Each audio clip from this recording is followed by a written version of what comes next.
Lai Peng, who will now introduce me. Okay, hi, good evening everyone. My name is Lai Peng again. Thank you for coming to Chetawan tonight. As you may be aware, we are conducting a 9-day meditation retreat here by Ajahn Brahmavamso, and we have opened the evening talks to non-participants to attend. And the retreat participants are seated generally in the front area here. So they are also on noble silence. So I hope you understand they're not so sociable, during this time. Yeah. Okay, so this is just a quick retreat conditions here. We are very honored to have Ajahn Brahm here tonight for this talk.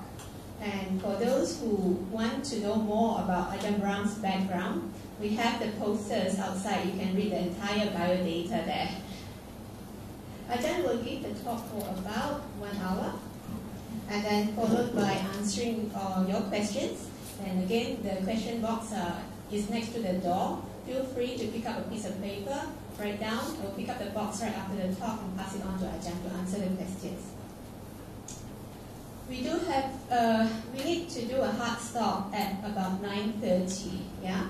Because I think Ajahn and the retreat participants need to take rest. They are continuing the retreat tomorrow, very early in the morning and for the next 8 days. I do ask for your understanding on this. Any questions not answered tonight will be answered tomorrow night. Yeah, Ajahn? Good enough. Okay. Okay, so let us put our palms together and we invite Ajahn to give the talk tonight on Samadhi or right view. Very good. So you put your hands down and sit comfortably and I'll begin. The talks on this retreat evenings, just to give some sort of structure, is on the Eightfold Path. And I warned people earlier, I will start on topic, but as I carry on, who knows where the talk will end up. So I will meander if I find some interesting parts to talk about. Because as many of you know, that whenever I give a public talk, I don't prepare what I'm going to say, because that way you can have a much better talk which involves everybody, and I sort of get in touch with you, find out how you're going, and thereby I can actually move the talk this way and that way for the sake of the audience.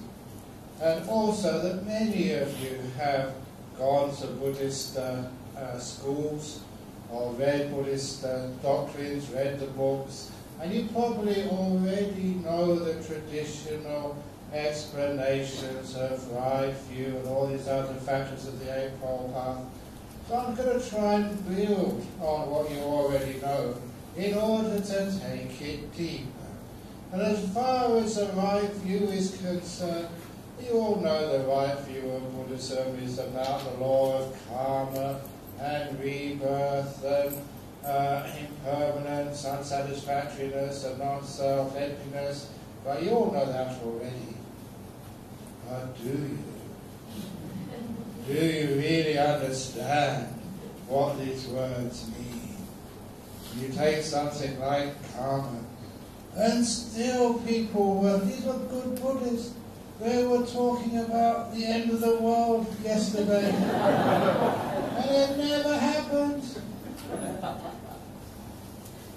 And they talk about, oh, it was fated to be. Or some people, they say, oh, I know he's out there somewhere, the love of my life, my other half. And we're fated to be together. Or sometimes to say we're fated not to be together. Whatever it is. But is it really fate? Is that really the law of karma? And because people think it's fate sometimes, they say, they were talking to me about this a couple of days ago, is it really true that just some people, they haven't got the spiritual qualities to ordain, to renounce?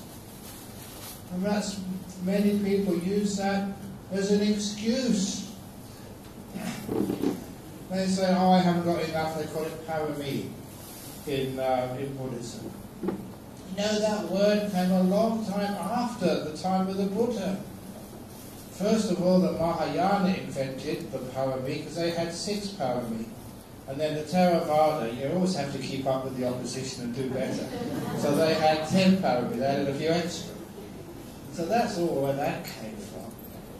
But when we want to understand something and have right view about the law of karma, it is something which is not restrictive at all. It's not, oh, it's my karma, therefore I can't become a monk or a nun. Oh, it's my karma, I have to be poor. Oh, it's my karma, I have to put up with that guy who calls himself my husband. No, la. The law of karma is not like that. What I always understood the law of karma, the right view of karma, is that yes, the karma from the past gives you the ingredients of the present. What you've got to deal with now, your wealth, your health, your family, all your education, your knowledge, your understanding, even your abilities to be kind or not to be kind, that's all your past karma gives you the ingredients of right now. But the most important part of karma is what you are doing with what you've got. That is the most important. So yes, you may be poor, but what are you doing with that poverty? Yes, you may be sick or disabled, but what are you doing with that disability? Yes, you may be old, but what are you doing with that old age? It's what you're doing with what you've got is the most important part of the law of karma. And with all the understanding I've got, just through studies, through practice, through experience, you always find out that it doesn't matter what ingredients you have in your life, you can always make something wonderful and beautiful from what you've got. As far as being a monk or a nun is concerned, we have people like Angulimala. Angulimala, the serial killer. If he was alive today, he'd be notorious. He'd be in high security jail, specially built for him. He was a serial killer, but he could become fully enlightened. So, are there any serial killers here this evening? If you're not a serial, if he could become enlightened, surely you can. We had Patachara, who was crazy. She was out of her skull. And she became enlightened too. Is anyone crazy here this evening? I think there are a few, but you don't admit it. But they became enlightened. So it just shows you that what they had, there were people who were really intelligent and really stupid, all the types became enlightened. So basically it's what you do with what you've got. One of my favourite stories, which gives hope for people, shows that you can do anything you want with a little bit of skill. One of the favourite stories was of this monk. Actually, let's go back in his biography. When he was a young child, this was a Thai story. He went to grade 1 in school, and after 12 months, 10 months, however long they stay in grade 1 with his friends, the teacher had to fail him. Would not be able to send him to grade 2. I've never heard of that in my whole life before that someone fails grade 1. Have you ever heard of that here in KL? I don't know what they must have done. It must be drawing or plasticine or whatever else they do. But he failed. So the teacher had to keep him back to repeat grade 1. And after another year of grade 1, the teacher in the best school in the world could not promote him to grade 2. So he had to repeat grade 1 a third time. Now that's really stupid. And after 3 years of grade 1, even with extra tuition and help, he failed again. So what do you do with someone who is so stupid that can't even pass grade 1? That reminds me of another story.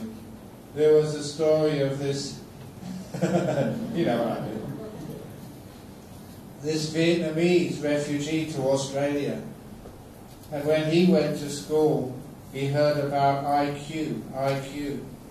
So when he came home, he asked his daddy, "Daddy, what does IQ mean? Because in my school here in Australia, I've been hearing about IQ." So his father told him, "But IQ is like a measure of your intelligence. Most people have got average IQ of maybe 100. That's average. If you've got 120 IQ, you probably go to university. If you get 140, 150, it means you're a genius. You probably become a professor or a doctor or something. If you've only got an IQ of about 80, maybe you just have to work on building site. IQ of about 40 or 50, it means you're so stupid you won't be able to tie up your own shoelaces." And this Vietnamese boy, does that explain why all Australians wear sandals, thongs? I can say that because I'm an Australian. But an IQ, this guy who failed grade 1 3 times had such a low IQ that even though he lived in a village, they realised he wouldn't probably learn the basics of farming. So they wondered what to do with him. And what they did with him, they ordained him as a novice. Now, not all monks start out like that. But they ordained him as a novice. Because in the temples, the monks are just so compassionate and patient, much more than a teacher. And the abbot of the local temple really spent a lot of time with this young boy, trying to help him as much as possible. But this boy, he couldn't remember even the chanting. Not even Namo Tassa. He learned Namo. What's the next word? Oh yeah, Tassa. What was the first word again? Even simple things he just could not remember. So after a couple of years in the village temple, the abbot got so frustrated, he sent him to the only place, the last resort for such stupid people. And that was the forest monastery, where I come from. So they sent him to the forest monastery where you learn meditation, not the chanting, you don't learn Pali, just meditation. And when the abbot or the teacher taught him how to meditate, just watch the breath go in, watch the breath go out. This young man had such a simple, clear mind. He could do that without any problem for hours on end. And he soon became fully enlightened with psychic powers, and he became a very famous teacher in Thailand some time ago. So even if you haven't got the brain power, to pass grade 1, even so you can make the best use of what you have, and you can even become enlightened. So this is the thing with karma. Is there anyone here who's failed grade 1? If any of your kids can't even sort of pass the elementary school, now you know where to send them. Send them to monastery. You may have another enlightened monk or nun there. But that's a true story which shows that it's what you make of what you've got. So that's the most important. And it's also the reason why whatever happens to you in your life, whether you get the sack from work, you've got no work to do, whether your husband sort of is playing around with a mistress, or whether you get a sickness such as a cancer, sometimes we think, oh, that's bad karma. That's the ingredients you've got to work with. But as far as Buddhism is concerned, what right view is, what are you doing about that? And you can always do something wonderful with any ingredients of life. You always like to quote or to cite people like Aung San Suu Kyi or Nelson Mandela. Aung San Suu Kyi being under house arrest for years and years and years. Nelson Mandela, 26 years in jail. And it was a hard jail too. And what did he make of that bad karma? He became an inspirational figure for our world, who could forgive. As soon as he got released from jail, a few months later he was president of the country, with power to take revenge on all the people who treated him badly. And did he take revenge? Not at all. He tried to unite that nation. It's a wonderful thing to do. He had a lot of bad ingredients, but he made a wonderful, inspiring life out of it. So where the law of karma works, don't go complaining what's happening to you. Don't go complaining, it's unfair. Why do I have to have this cancer? It's unfair. Why is it that somebody's cheated me and I've lost all my money? Don't complain. Why is it that my child died in a car accident? Why? No. What are you doing with what you've got? There's always something you can learn, something you can do. There is some meaning for you to learn, to grow, and become a better human being. That is why, because we always sometimes don't know how to deal with the negative part of life. If you have any negativity in your life, any difficulty, the old story of treading in the dog poo. If you ever go home, and on the way home this evening, you tread in the dog poo, there's many dogs in this temple, very likely to happen.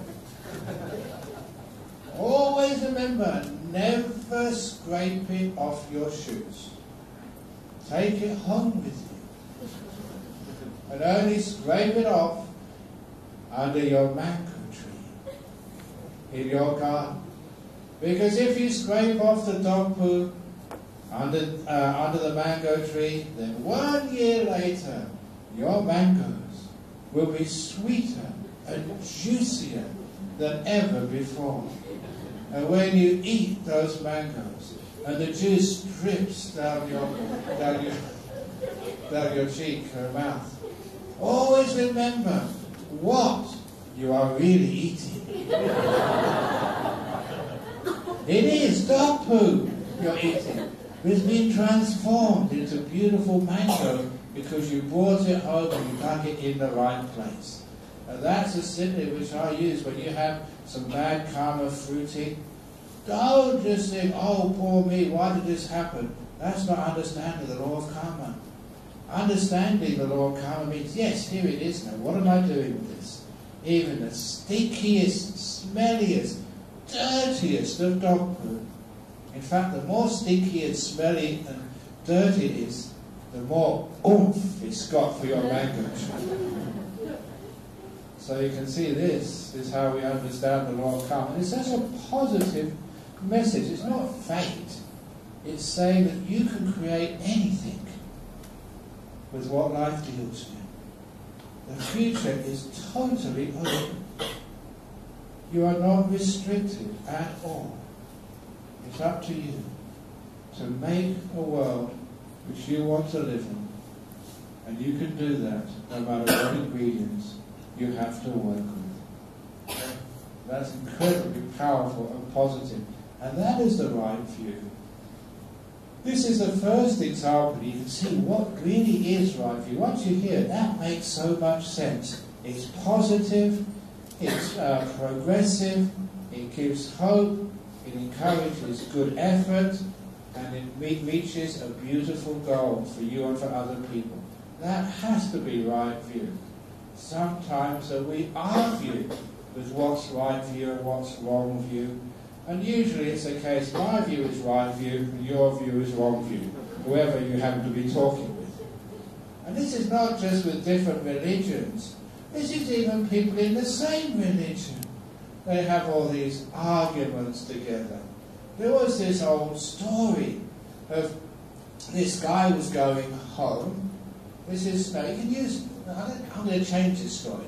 The guy was going home, from a talk at the temple, and on one of the bridges over one of the rivers, he saw another man who was on the ledge about to jump off and kill himself.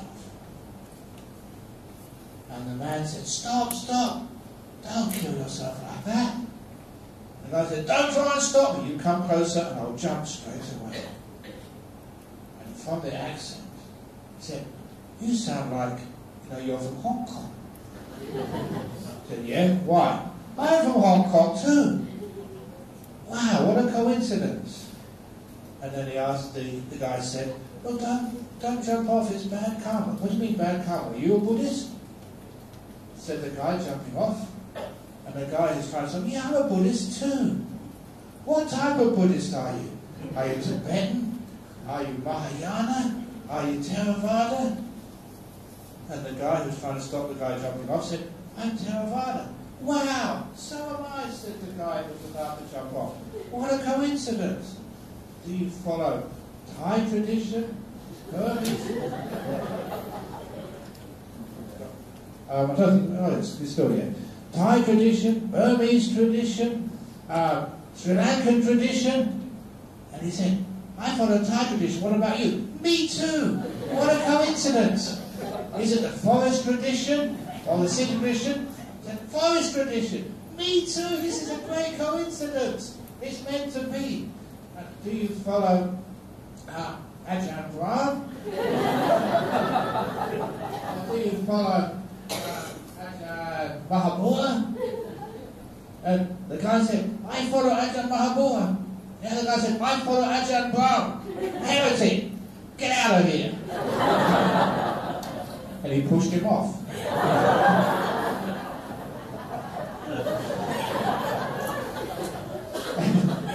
And you'll find the closer you are, the more arguments you have.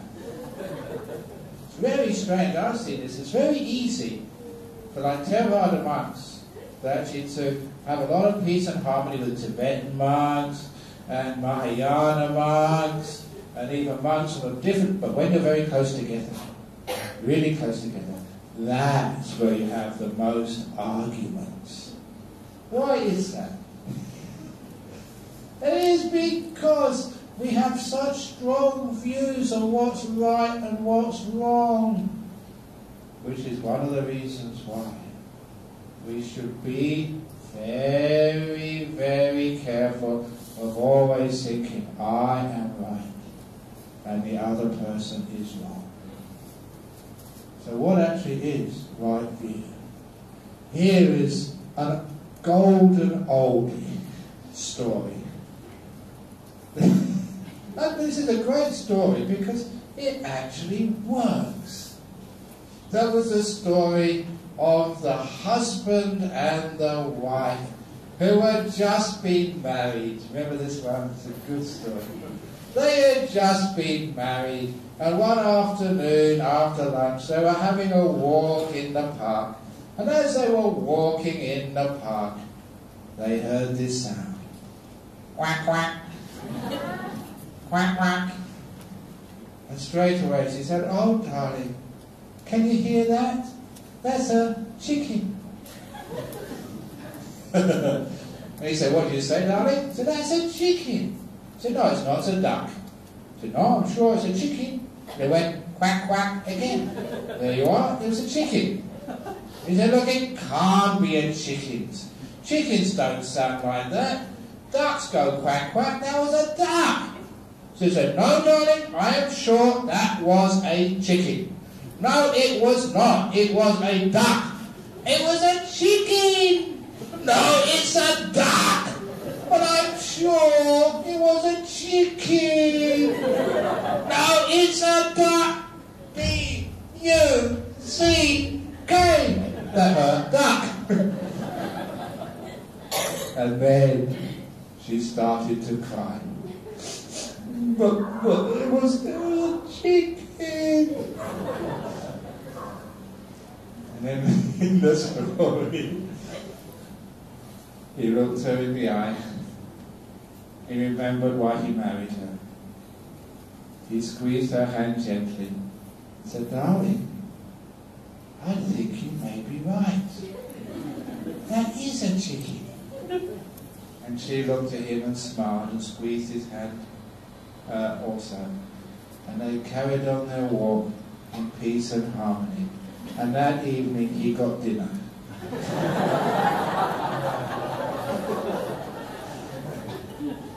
And that was a smart husband.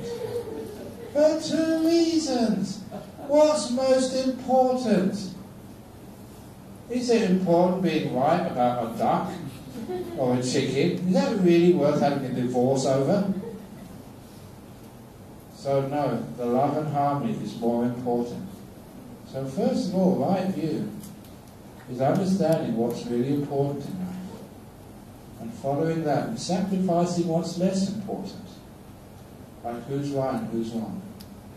So don't think that the right view is always being right. Like that man said, I was looking for the right woman for so many years. I finally found the right woman. And I married her. I call her the right woman because she thinks she's always right.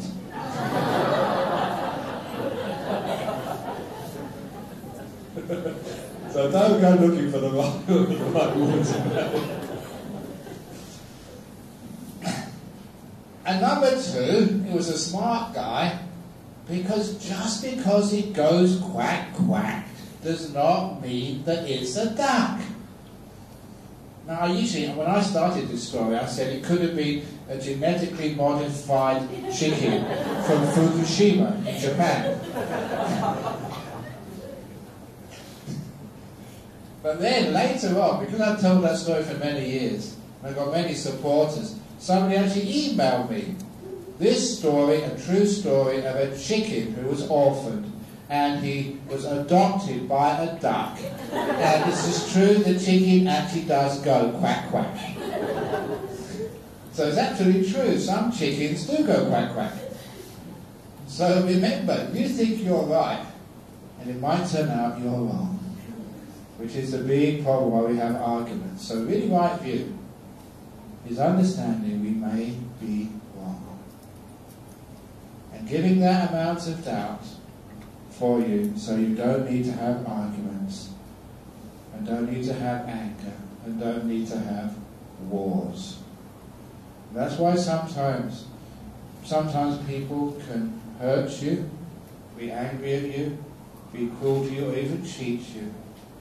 You know, one of the wonderful ways of overcoming that, the feeling of being cheated, is to give the other person the benefit of the doubt. Even if you have to stretch the benefit of the doubt. To think, oh, they must be crazy. Oh, they must have misunderstood. Oh, they must be sick today. Whatever it is, give a person the benefit of the doubt rather than accusing them and getting angry at them. Has ever that happened to you? People have scolded you, got angry at you, accused you of things you never ever did? That happens to everybody.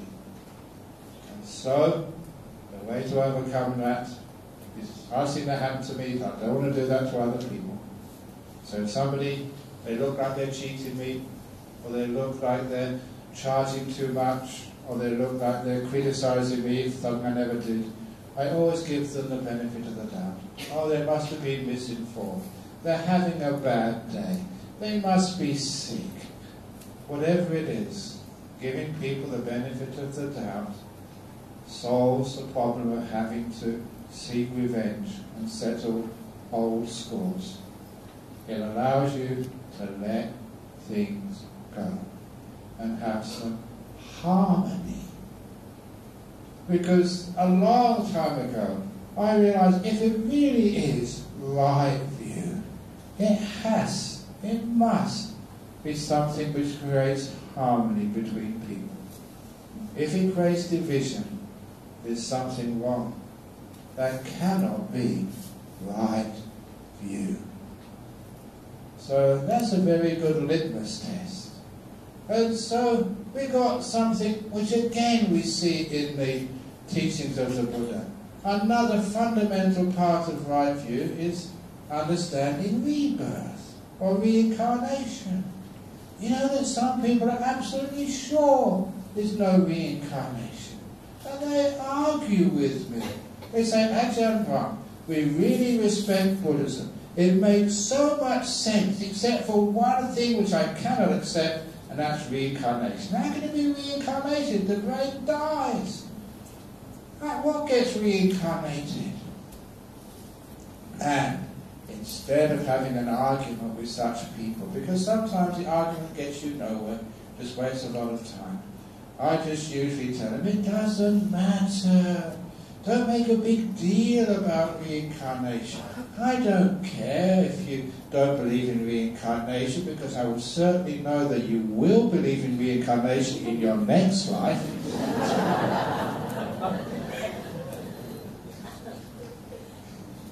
And I also tell them, look, if I'm wrong, the Buddha was wrong, there's no reincarnation, after you die you can come and see me and tell me, I told you so.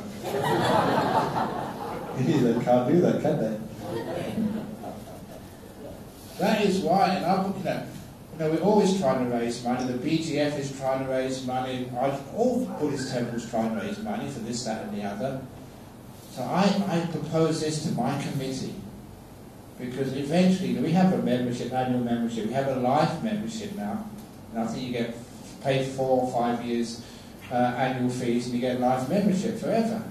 I said, look, we're Buddhists. Why don't we have 7 life membership?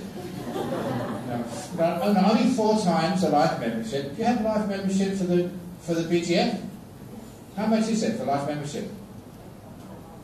1,000 ringgit. Well, look, if you paid 4,000 ringgit, then you get 7 lives, free membership. So pay for 4, you get 3 for free. Isn't that a great deal? I think we can market that. Buy 4, get 3 for free. So for some reason, they wouldn't agree to that. Please. It's very hard to say, yeah, that was me in my past life, I've already paid. Prove it. So instead of having arguments, let's open the possibility that you be reborn from another life, another place. But that's a right view, but sometimes to be able to find out whether that's a true view or a wrong view. Because people have so many different views in this world. There were some genuine people, even some Buddhists, really thought that the world was going to end yesterday. You couldn't believe that. These were intelligent people who believed stupid things. And there's sometimes that, as a scientist, as a physicist, I just couldn't understand when I was growing up how people can believe such incredible things which are obviously nonsense. Until I learnt about Buddhism and the psychology of the mind. You know how the mind actually works? You believe what you want to believe. And much of all the views is what you want to believe in. And the things which you don't like, that you just cannot believe in, even if it happens to be true. And the obvious examples of that, number 1, falling in love. How many of you, when you were young, were romantic? You wanted to find the guy of your dreams. And what did you end up with? The boy of your nightmares.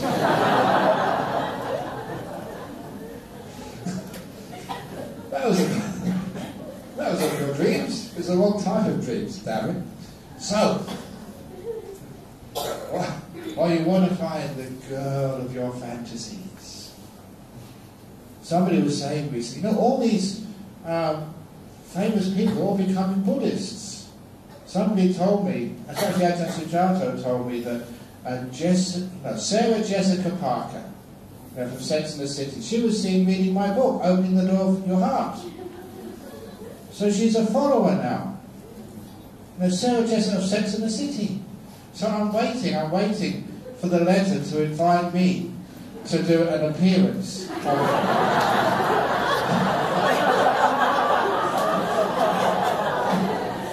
that be a good idea? I've never seen it. Perhaps have a special episode. Instead of sex in the city, no sex in the monastery.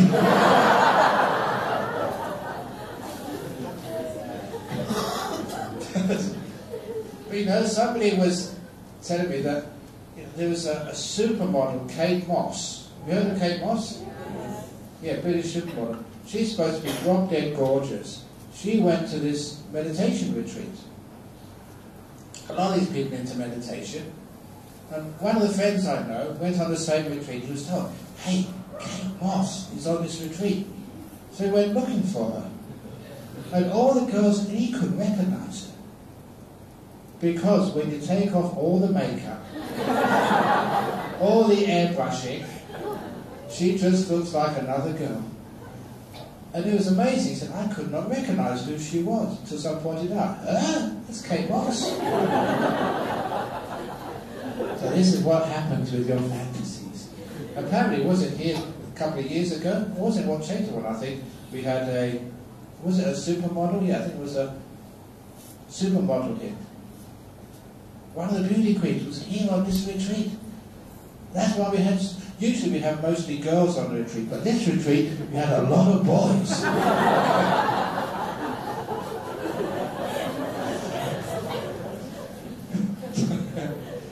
Anyway, but no, someone told me I couldn't recognise who she was. So this is actually boy fantasy. You make these fantasies up of what they really are, but it's not true. You see what you want to see. And also what you don't want to see, you just cannot see that. If you have an enemy, especially when people are going through divorces. I don't know if you've been through a divorce. It's one of the most difficult times unless you're a good Buddhist. And just something, it doesn't matter. These relationships, they begin, they end. It's impermanent like everything else. You can't expect every relationship to last forever and ever.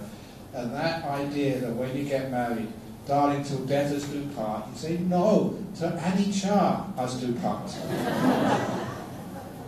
It's impermanent. Sometimes these things, they last a long time, sometimes a short time. But it's romantic, isn't it? We want to believe that this is a person I'm going to spend the rest of my life with. And some people do that. Some do Buddhist marriages. They say in Australia, no, we're going to be together in our next life as well. And the one afterwards, and the one afterwards. And the wife says, no way. One life is enough, thank you.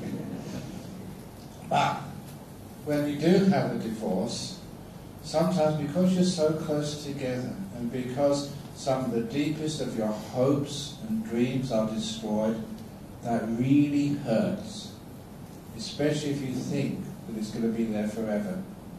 And your expectations are destroyed. That hurts so much. When it hurts so much, so often, that person you married, instead of seeing what you saw when you first got married, which is all their beauty and wonderful, you can't see anything redeemed in them at all. And you keep asking yourself, why on earth did I marry that person? I must have been stupid. And of course, you were stupid. You didn't see what they were really like. These days, people are a bit more, at least they should be, a little bit more open-eyed when you go into relationships. Which is why I always tell people, when you have a relationship, please lower your expectations. Don't raise them. If you raise your expectations and think that you're so lucky, you've got this incredible great guy who's never going to argue with you, and who's going to care for you, and who's always going to be there for you, and who's always going to speak nice things to you. No, if you've got a person, that's what actually I thought when I was a young monk. When I was a young monk, you were still not that sure whether you could stay as a monk. I mean, one day, one of my best friends, he decided to get married, and I thought, why don't I do the same? And I thought, well, let's just think, what type of girl would I like? And then I said, she has to be really, really gorgeous. And number two, she must never argue with me. She must always be ready to do what I want when I like to do it. And she must, when I had all of these, I realized that the only girl I could actually marry with someone who had no personal desire, no ill will at all. She'd never get angry with me, totally selfless. She'd have to be enlightened. And then I realised if she's enlightened, she would have no lust. So it's a waste of time getting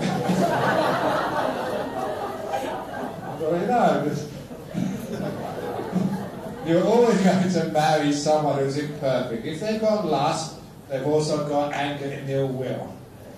So they have both, okay? So remember, lower your expectations and understand what you're getting. But when we do get divorced, all we can ever see in that person is their bad qualities. Sometimes you counsel people, look, he's a really great guy. You don't know him, Ajahn Brahm. You would never live with him. If you live like I have, you would never say that. And that's not true. There's never anybody who's that bad that need to be destroyed like that. But when you have anger, you can't see anything good in that person at all. When you get anger at anything, your mind becomes distorted. And you can't have right view. Which is one of the reasons I realize that all the different views, what people argue with, what people fight wars over, is all because of craving and ill will, distorting their minds. Not realizing it doesn't matter if it's a chicken or a duck. It doesn't matter if God has called this word or that word. What really matters is harmony and peace in this world. That is much more important. That's right view. What creates harmony. And one of the core teachings, which again you've heard many times, but it comes in this part of the talk, because these talks are always recorded and they go all over the place, and I don't know where they end up. Many of you have heard this story before. Other people may have listened to it for the first time, but this one is a powerful one. It actually opens up solutions to very deep-seated problems. And that was the story of the container and the contents. It began with a telephone call I got in Perth many years ago.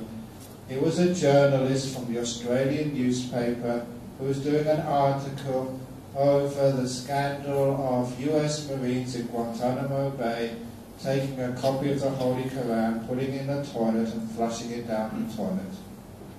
And the journalist said he was contacting all the senior leaders of the religions in Australia to find out what their reaction would be to the same question. He'd gone through the Christians and the Jews, the Hindus and the Muslims, and then now he was actually getting the Buddhists. Because I was well known there was a Buddhist leader. And also I could speak English, so you could actually understand what I was saying.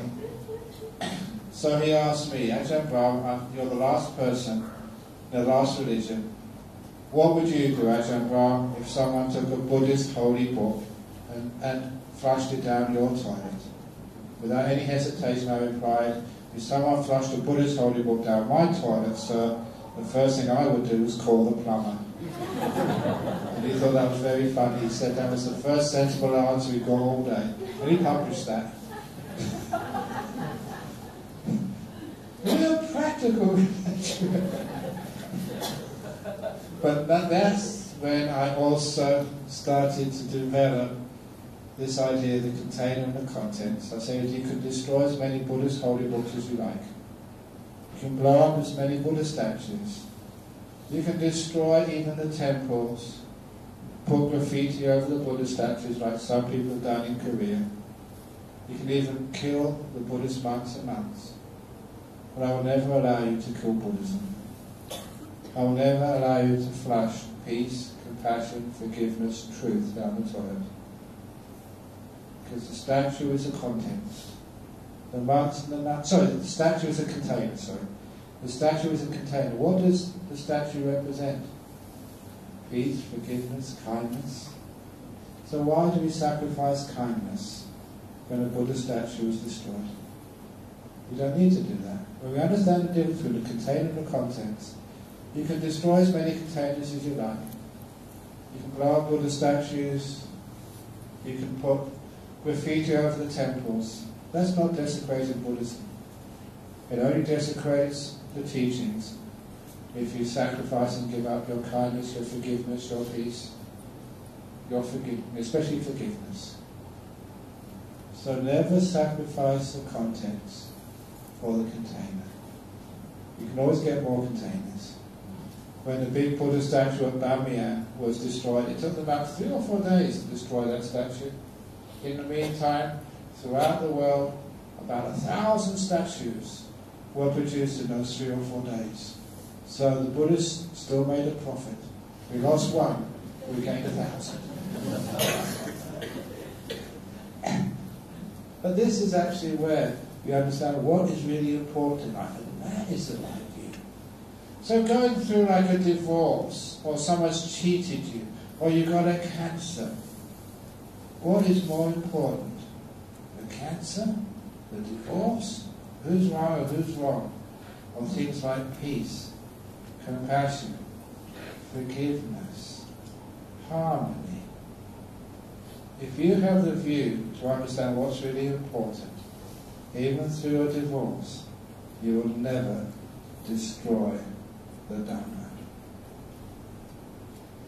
You can forgive and let go. Whoever's wrong, you don't need to punish them. You don't need to seek revenge. That's the job of karma. Karma will do that. So you just let it go. Karma will sort them out. If again, if you believe in a God, then God will sort that out. You don't need to punish people. Which means your job is to forgive. The job of a human being is to forgive, move forward, never linger on the past. Try and learn from what went wrong. Be wiser next time. But punishment, that has no part. That's not the responsibility of a human being. If you're a Buddhist, it's karma's job. If you believe in a God, that's God's job, not human beings. Your job is to make sure it never happens again. However you do that. So, this becomes what we call right view. It leads to harmony, to peace in our world. Solves the problems of our world.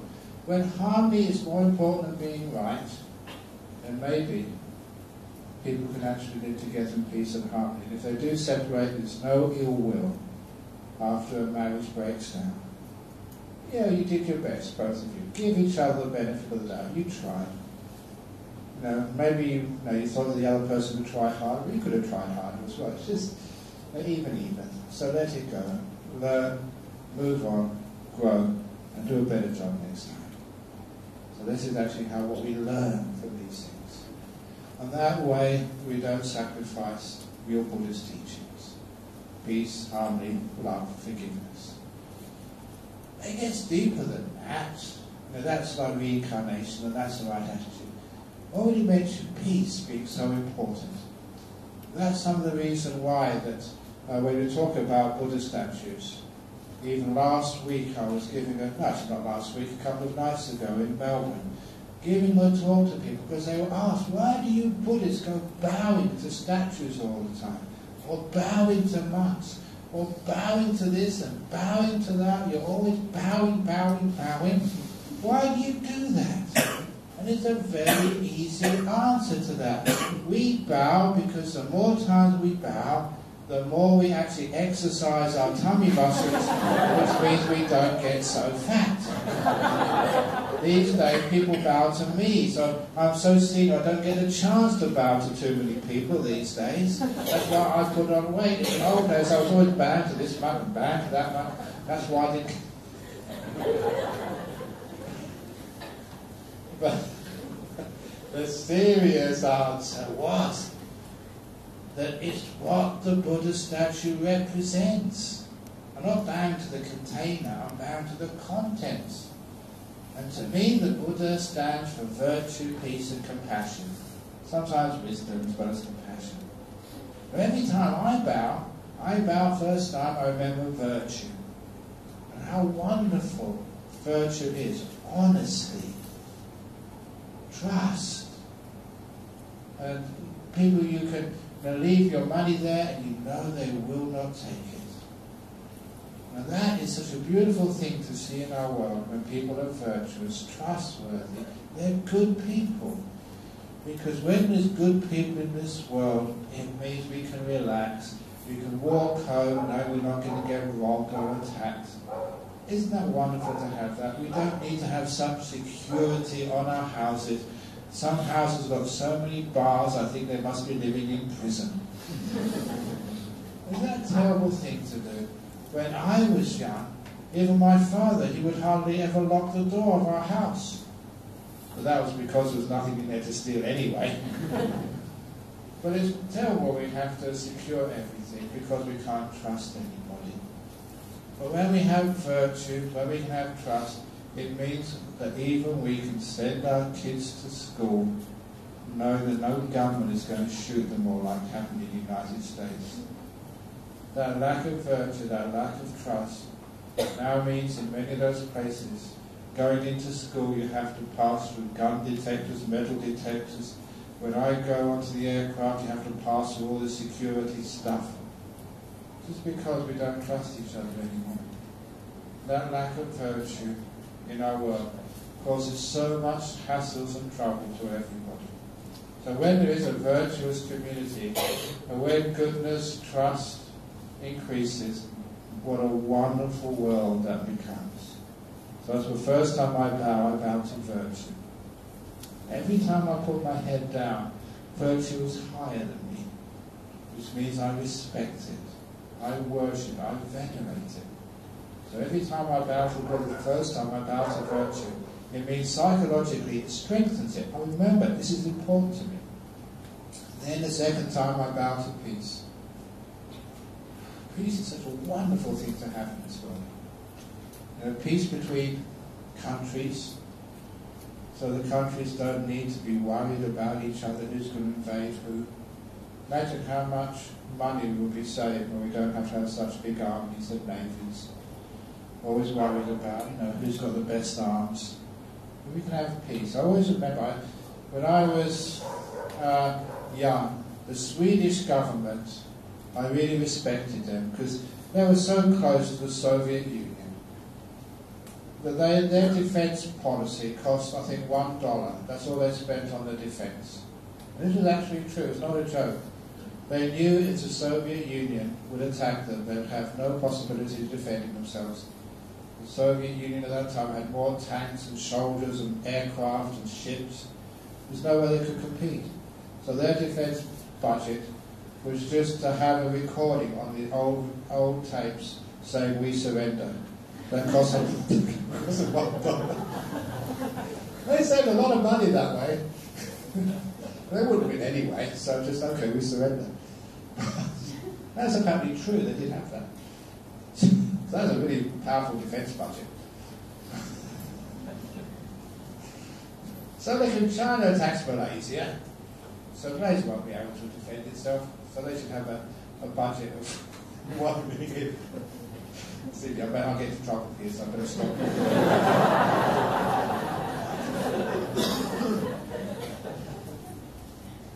But you see, like, peace is so important between people. And just peace in the home as well.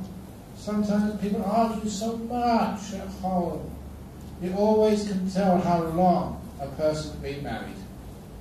In the first year of marriage, the husband listens to the wife. Actually, that's the way around. The first year, the wife listens to the husband. In the second year of marriage, the husband listens to the wife. In the third year of marriage, the neighbours listen to both of them because they're arguing so loud. So isn't it wonderful to have a nice peaceful home? After a busy day at work, through the traffic, you can come to a place of peace where you can relax and you don't have to defend yourself, you're not being challenged, you're not being argued. It's just a nice place where you can live together in peace. When you see that, it's such a wonderful thing. It's great for me. I've got a monastery, which is a peaceful monastery. Everyone gets on together. One of the reasons why is because we laugh a lot. We tell jokes. Some of the jokes we say are just terrible jokes. I actually shared one of those this Christmas time. I got away with this as well. It was Christmas time, so 3 people, just the day before Christmas, they were involved in a car accident, and they died, and they went up to heaven together, the 3 of them. And because it was Christmas, the angel at the gate said, if you want to get into heaven at Christmas time, you have to show me something to do with Christmas. So the first person thought for a while, and they got out their cigarette lighter. They lit it, said, Christmas candle. It's like a Christmas candle. And the angel said, well, okay, you can get in. The second one took out their car keys, and they jingled them. Jingle bells, jingle bells.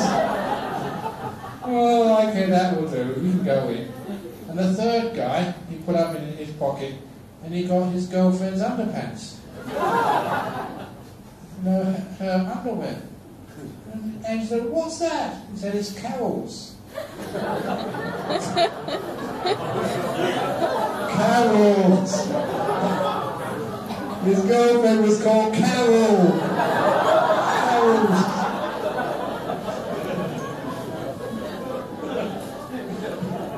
Okay. Have you ever noticed when you tell a joke and we laugh, we all laugh together? And it's a wonderful way of creating harmony, having a lot of people laugh together. And that creates a peace. When you have peace in a monastery, it's such a wonderful place to get back to. You know that there's going to be no arguments, there's no sort of jealousies, but people are at peace together. So please, have a lot of laughter in your house. Laughter in the place you work as well. Now, tell that joke to your friends when you come back. and then it creates a lot of peace and harmony. You can't get angry and laugh at the same time. So understanding that, we create peace. That's what I worship. I worship peace. But most of all, peace in my heart. And peace in your mind as well. Peace of mind. That's the thing which most people search for in this life. And to have peace of mind, really, you don't find it in relationships. You don't find it in having kids. You certainly don't find it in being wealthy or being famous. You find peace of mind just by sitting down and meditating. It doesn't matter what you've got or who you are. It's amazing how easy it is when you know the secret just to make peace with yourself.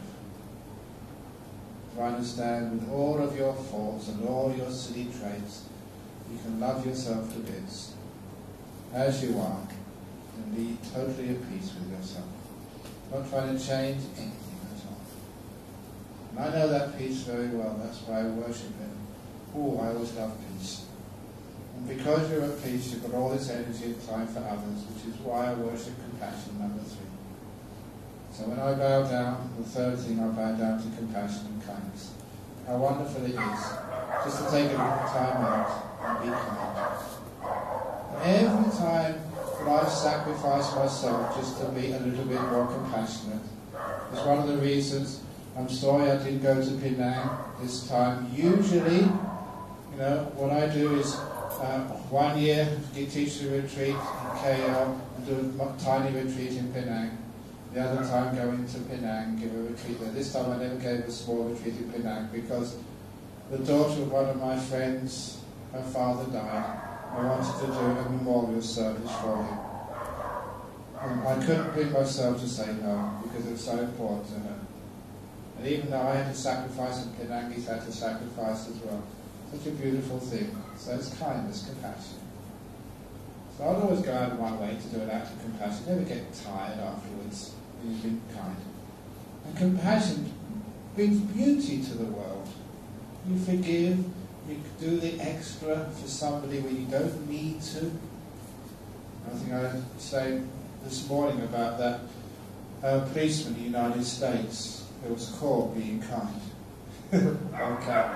Giving some booze to a person who was homeless.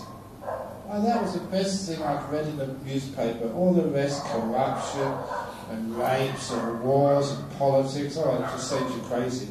But to see an article about a policeman who out of his own pocket just gave a pair of shoes to someone who had no shoes at all. You know how cold New York is at this time of the year?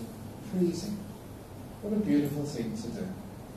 So that's why I worship compassion. So that way, my view is what I'm actually building up is something very powerful every time I bow. I'm bowing to virtue, peace and compassion, which means it lays qualities strengthened inside of me. And I know that the view about reincarnation, the view about karma, the view about what is the right religion, or if you're a Buddhist, what is the right type of Buddhism? Should we be following Kuan Yin? Should we be worshipping Maitreya? Should we be well, it just gets endless. Can't we all agree on virtue, peace and compassion? But I tell that Christians, they can bow to a Buddha. It's very easy because they're bowing to something which they believe in as well. You'll always find when it's really right view, everybody will join in. And when everybody joins in, that's a sign, it's harmonious, it is right view. And it does lead to the very end, to enlightenment. When you start worshipping virtue, you become a really, really good person. When you worship peace, your meditation really takes off. And as I said this morning or this afternoon, that peace gets so deep, so powerful. You never thought that peace could be so peaceful. And then compassion, a beautiful kindness. We can be kind to the whole world, even stupid people like myself. You can be compassionate to your own stupidity and to all your faults. Yeah, I'm not so perfect. Sometimes I say the most stupid of jokes. That's all right, actually. I still laugh at you. It's all right. You can be such open-hearted to yourself. And you understand what the meaning of peace of mind is. The deep stillness, the endless suffering, enlightenment itself. All through a very simple path. So that is why the right view is not espousing just what you've read in the books. Because other people have got different books, and every Buddhist has got a different book. And every Buddhist has got a different understanding of what they've read in their different books. And there's so many differences, it never creates any peace and harmony in our world. But when you actually see what is truly right view is what creates peace and harmony, liberation and freedom. And actually, that's what the Buddha said. In his advice to Mahapajapati, the first bhikkhuni, he repeated this to the Vinaya expert Upali, both of whom became fully enlightened. He said, it's the truth. It's the Dhamma. If that particular view leads to peace, Vipassana, leads to harmony, leads to freedom, leads to letting go of all these negative things. It leads to the cessation of the dukkha, leads to enlightenment. Then that was the teaching of the Buddha. Very beautiful saying. And it creates harmony. So there you go. Now you have right view. There's only another 7 factors to go. And they will be coming in the next 7 days. So thank you for listening. Now we have the questions. We've got to finish that half. So could someone bring the basket in with the questions outside the door? But while we're waiting for those, has anyone got a question? A live question from the audience here? No? Okay. So, here we go. The team. And the lucky first question is number... And I always say when I ask these questions, I always like giving a prize to the best question every evening. And that prize will be the free haircut. No one ever takes up that prize. Here we go. There are many approaches, teachings of getting into meditation. For example, meditate on the breath, meditate on sounds, meditate on one single object, and many more. Can Ajahn share some hints or advice on the path of meditation? Yes. See, what I do, sometimes, first of all, I teach people how to meditate on the breath. And if they can't do that, they come and say it's too difficult, then I teach them anapanasati. And if they can't do anapanasati, then I teach them loving kindness meditation. And if they can't do loving kindness, then I teach them metta meditation. And if they can't do metta, then I teach them like body meditation, sweeping the body. If they can't do that, then I teach them kayagata sati. And if they can't do that, then I teach them letting go meditation. And if they can't do that, then I teach them breath meditation. By that time, they can't remember that's where they started.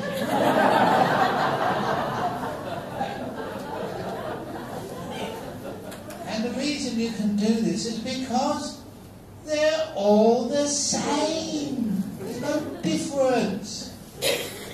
Because, and this is a serious point, it's not what you are observing in meditation which is important. You can be observing your breath or your body or sounds or observing loving kindness. That's not important. What's important is how you are observing it. It's not the what, but the how. Even if you're seeing beautiful lights in the mind, I don't care if you see beautiful lights, but what are you doing with that? How are you watching it? Are you really making peace, being kind, being gentle? Are you letting go? Or are you holding on, wanting? It doesn't matter what you're experiencing. It's how you experience it. It's the key to success in meditation. So if you know how to let go, to be kind, to be peaceful, it doesn't matter what you're watching. Breath, sounds, body, loving kindness, nimittas, the lights, I don't care what you're watching, it's how you're watching it. That is the key to meditation. So you can do any of these meditations, they're all the same. It's how you do it. That's most important. Next question. Dear Ajahn Brahm, I am an artist. Is Buddhist non-self compatible with art's self-expression? Does it mean that all artworks are suffering, attachment and impermanent? Thank you. No. Instead of doing self-expression, do no self-expression. Someone sent me a cartoon. It's great. Now Buddhism is becoming very popular in the West. We have cartoons. They have a cartoon of a Buddhist restaurant. They had two lines. One was for the lay people, that was self-service. The other one was for the monks, no self-service.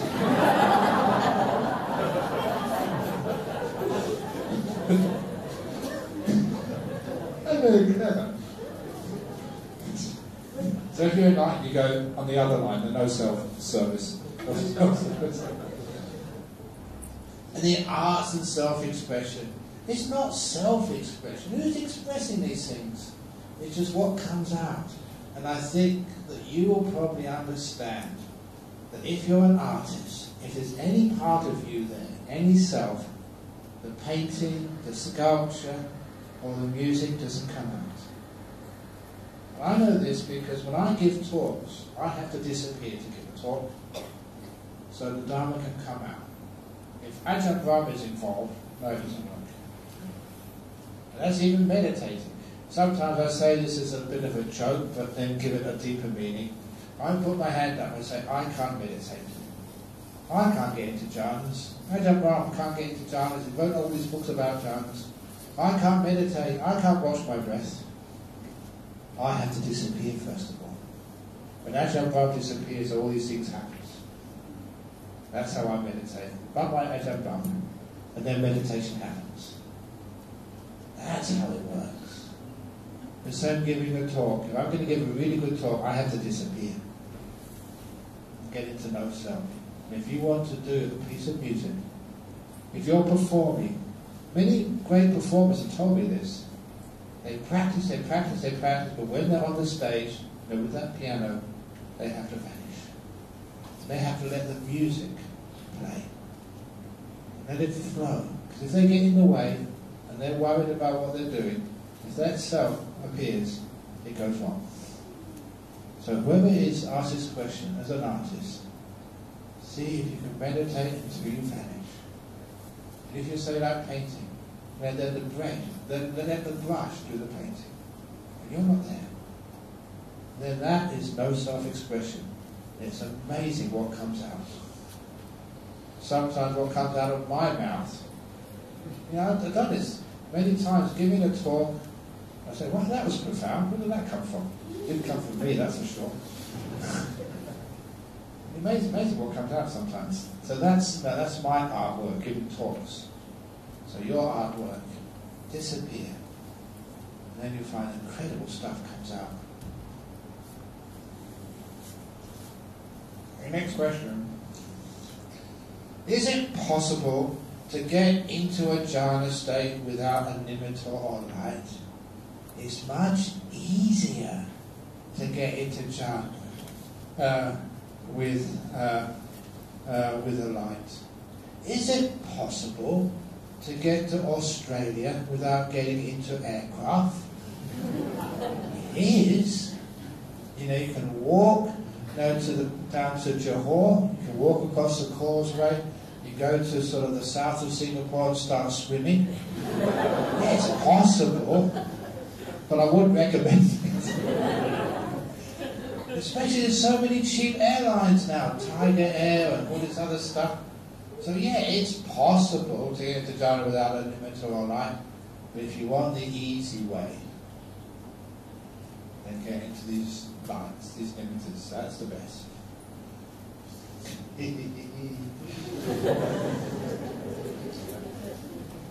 Dear Ajahn, can a person who passed away take others with him?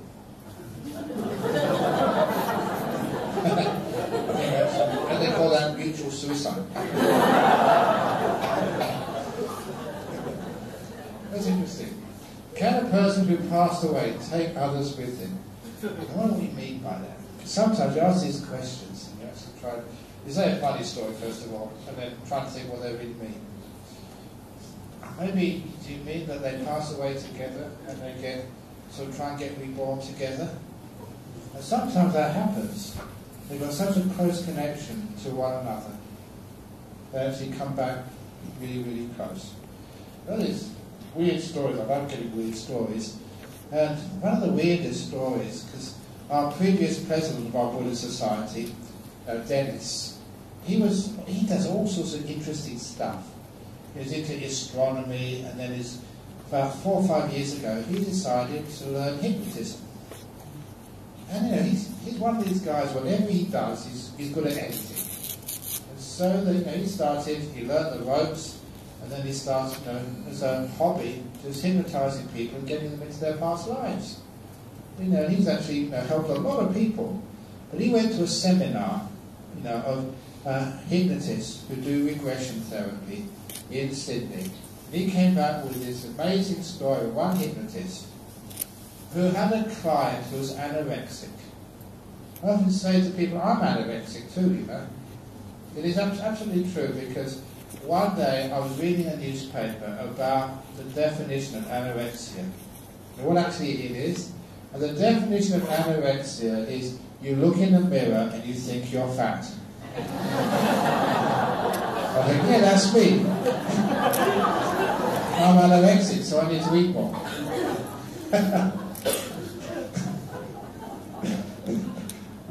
Well, that's only a joke. This was a person who really was anorexic, who was really, really thin, and wasn't eating. Doctor couldn't help her, psychiatrist, psychologist couldn't help her. Out of desperation, her mother took her to this hypnotist. Who knows, maybe it's something to do with the past life. And of course it was. Because this hypnotist, she was a girl very easily hypnotized, and she went back into a previous life where she related that she was a younger of 2 sisters. And the 2 sisters fell in love with the same guy. Her elder sister was more beautiful. She was plain. And because of that, boys being boys, the boy chose the elder sister and married her elder sister. She was so heartbroken that she committed suicide.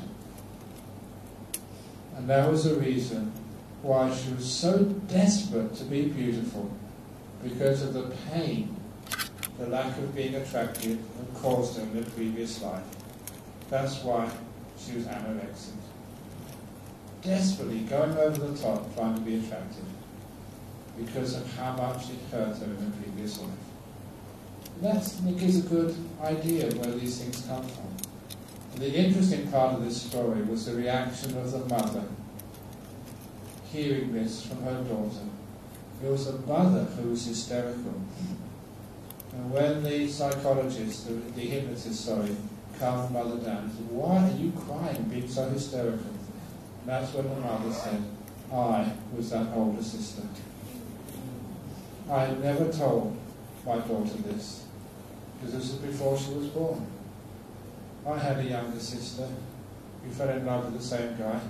That's her father, my husband. I married him. My younger sister was so heartbroken she killed her son. And she wanted to be close to that man so much that she couldn't be his wife. She became his daughter." And that's how these things work. We get so attracted, want so much, that we do sometimes come back together. So it's the power of desire. We do actually come back, life after life, the same little group of people, friends, which reunited again. Here we are again. Oh no, not again.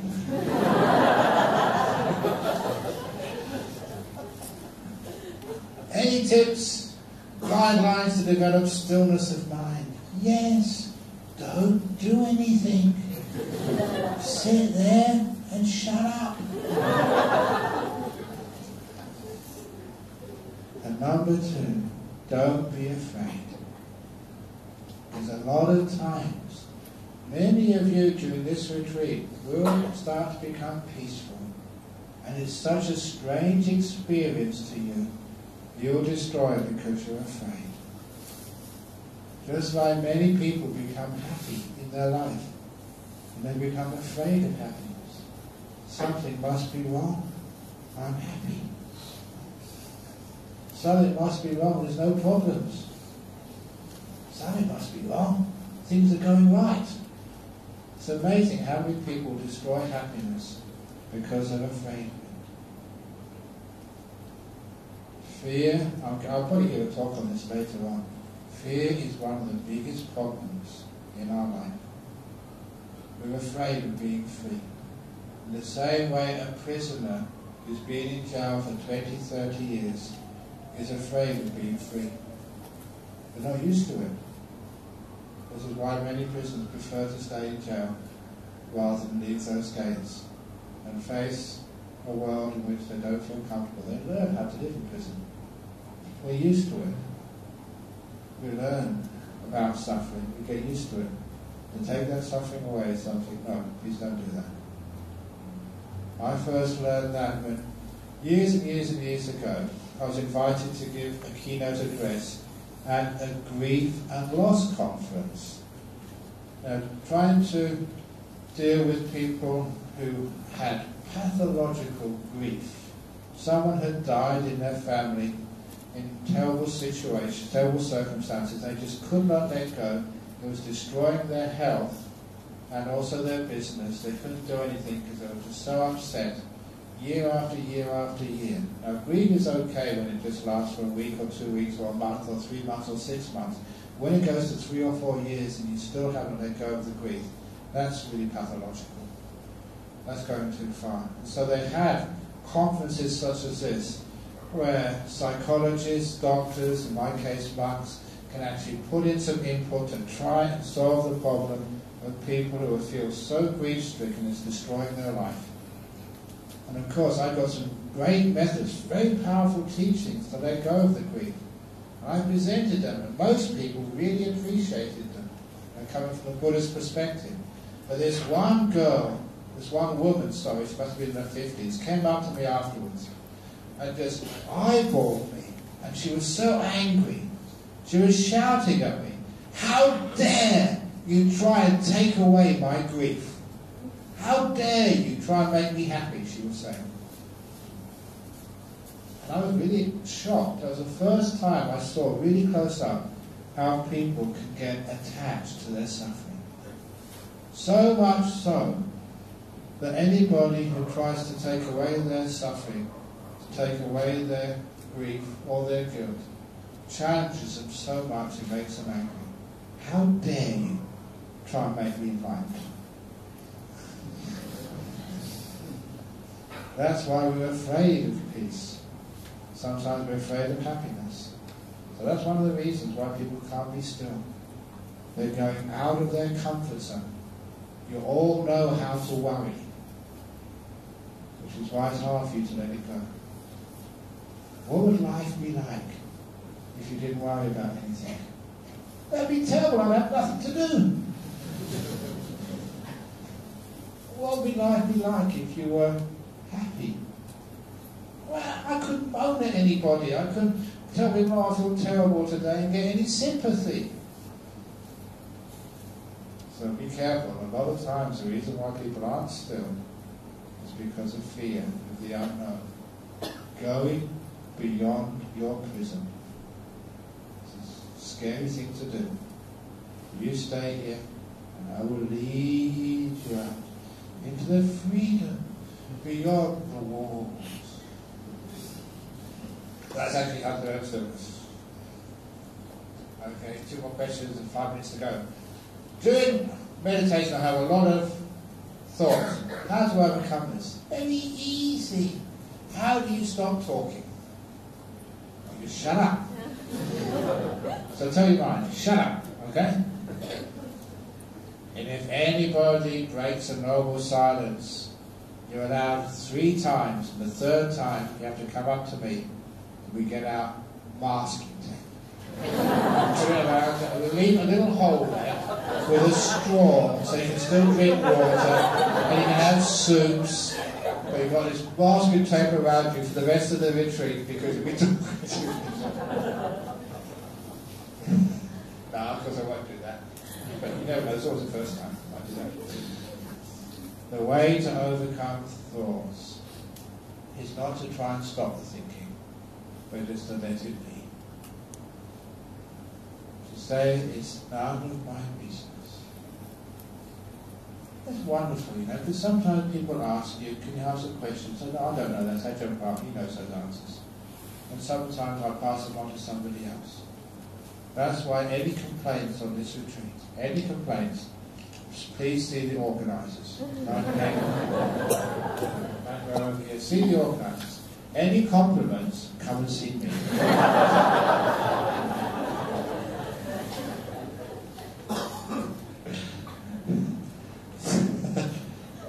So, these thoughts in the mind, they're not yours. Don't know where they come from, but they're nothing to do with me. So if you see a thought coming in the mind, say to it, none of my business. Anything to do with the past? None of my business. Anything to do with the future? None of my business. Anybody ask you a question? None of my business. Isn't that wonderful if you go to work and people give you say, well, no, not my job. So any thoughts, none of your business. The only business you have is peace. Any thoughts, when you say that, none of my business, you take away the attachment. It's my thought. And it's really important because it's my thought. When it becomes mine, that's when it's a problem. With somebody else's thoughts, not my problem. When you go to somebody else's house and it's a mess, do you get out the vacuum cleaner and vacuum it all? Have you ever been to somebody's house and just wash the dishes for them? It's your job to wash the dishes, not mine. I'm only a visitor. So, it's none of my business. This is actually a little way of looking which I've developed. The simile of being a visitor, not an owner. Because this was happening in a monastery over in Perth. I was always busy in my own monastery. And people coming up and saying, oh, what a peaceful monastery you have. I say, peaceful monastery? You should see how much work I have to do. They don't say, this was a beautiful, what do you mean a beautiful monastery? Can't you see all the things which need to be done? Because I was an owner, there was always work to be done. But when someone visited, they said it was beautiful. So I decided one morning a week, I would be a visitor to the monastery in which I lived. I'd see the whole thing with the same idea as a visitor. And you know, the visitors were right, it was beautiful when you didn't own it. And I try and do that, teach that to people in their homes. One afternoon a week, go in your home as if you were a visitor. So any dirty dishes, not my problem, I don't own this house. Any garden, not my garden, not self-so, got nothing to do, I'm a visitor. And if you treat your own home like a guest would treat it, then you can actually enjoy your house. It's not just a place of work. And then do the same technique with your mind. It's not my mind. I'm just a visitor. What's the thing? It's okay with me. Dirty dishes, all right with me. I'm not going to clean up anything. I'm just going to go in my mind as a visitor, not as an owner. And you'll find most of the thoughts will disappear. Most of the problems will disappear. If it's your mind, you've got a big problem. Stupid, tired, restless, fantasizing, dreaming, getting angry, what? If it's your mind, it's a big problem. You have lots of work to do. If you're only visiting, no work at all. Peace, at last. So look at your mind like a visitor, not as an owner. Not so. Dear Ajahn, there was a study which said that people with psychopathic tendencies, e.g. Ajahn Brahm, Ajahn, okay, have a brain that is different from normal people. Hence, is it possible for a psychopath to change and be good if he is physiologically engineered to be bad? If yes, how? Meditation changes your brain. It's called the plastic brain. The books have been written about that. Once you start with a brain, you're not stuck with that for the rest of your life. You know, you can actually grow it. Meditation has been shown to grow the cortex, of the brain. Now, this was a study done in Boston, next to a big meditation center.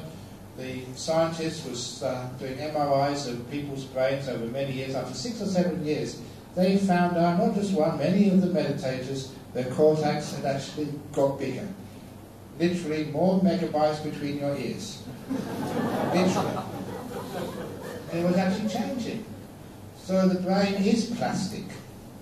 It can be changed. So you can change a psychopathic brain into the brain of a compassionate Buddha, just like Angulimala.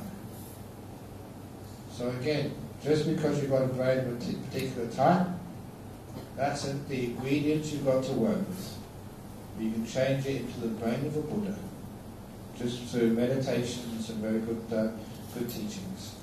So you're not stuck. Even an Adam Lanza, he got killed, he killed himself, even he could become an enlightened being. Just like Angulimala.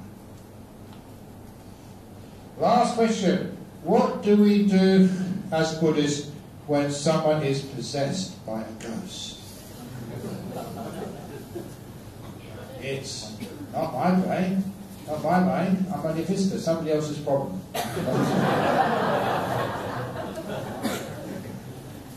So what you do, number one, take them to psychologists or psychiatrists. Because in my life, 99% of the time, it's not possession by a ghost. It is just a psychotic episode. So a little bit of drugs actually helps much more than going to do some chanting. But a few times when it is a real possession, I've seen those possessions, especially this time of year. This time of the year is the most dangerous time of people being possessed by spirits. It's called the bottle ghost, remember? It lives in bottles of whiskey, tiger beer, and all these other alcohol which people take at this time of the year, and you know it's possessed by a spirit because people talk in a very strange... They can't even walk in a straight line when the spirit possesses them, and sometimes it kills them because they're driving along the road drunk and they die. That's why it's called the bottle ghost, and it's lethal. If you see anyone possessed by spirits, then you know what to do. Tell them to give up alcohol and keep the 5 precepts, for goodness sake. That's a dangerous spirit. That's why whiskey is called spirits. So other ghosts have nothing to do with you. They are lower beings. They're not high beings. So it's very rare. The only time they can actually get into a person if a person is very, very weak, sick. So they've got no real strength inside them. Normal people can't get possessed. But I know this for a fact, that ghosts are scared of you. Now the simile I give, which is very accurate, is why is an elephant scared of a mouse? It makes no sense at all, but elephants are scared of mice because they're stupid. Now the elephant just needs to trap on that mouse, and the mouse is toast. You know, can a mice kill an elephant? No way, but an elephant can kill a mouse. So easy. But still, the elephant is scared of the mouse. You are like elephants. Some more than others. And the mouse is like the ghost. So why the mouse can scare the elephant, why the ghost can scare the human being is crazy. You have far more power. If you ever see a ghost, exert that power. You tell the ghost what to do. If the elephant wasn't afraid, the elephant could scare the ghost. The elephant could scare the mouse to help. You could do the same with the ghost. If you ever see a ghost, you tell them, Ghost, if you mess around like this, you'll be in big trouble. Get out!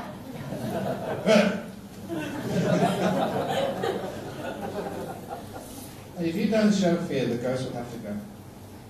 Realizes that you have far more power than the ghost has. Ghost is a lower being. You're a much higher being than that. It's only sometimes because